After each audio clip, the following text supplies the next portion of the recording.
Yeah, watch this video I found about what Robert Shelton did to me and how it's illegal.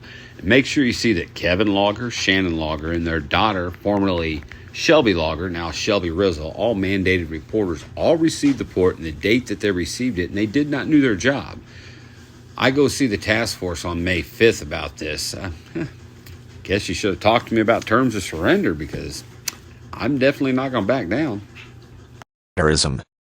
Frauderism is a form of sexual assault that involves a person stimulating himself or herself by rubbing against another person who is not a willing participant in a sexual act.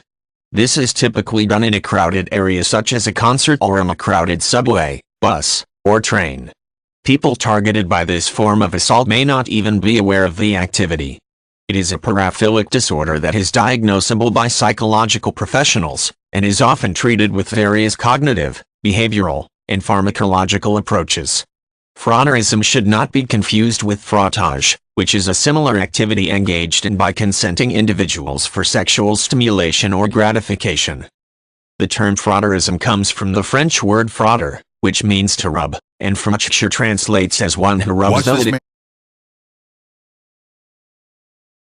is often classified as a misdemeanor under various legal statutes, it is still a form of sexual assault, and consequences can be severe depending on the situation.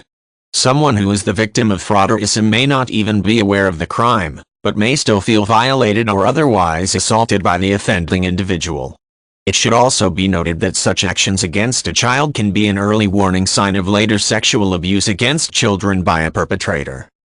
Frauderism usually consists of one person rubbing against another person to achieve sexual arousal or gratification.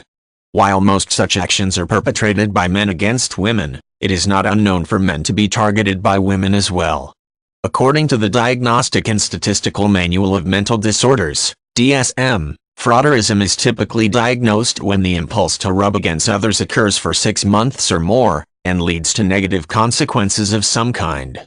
This can include a loss of job or family, arrest and criminal prosecution, and other such indicators of an inability to control these desires. The term frottage was used in some early legal statutes and psychological descriptions of frauderism, though the two words have since lost their synonymous nature. Frottage is now used to describe sexual acts of rubbing between two or more consenting participants. Some older statutes against frauderism still include the term frottage when discussing the illegality of the practice, though they should not be confused. In general, such acts are considered sexual assault when perpetrated against an unwilling or unknowing target.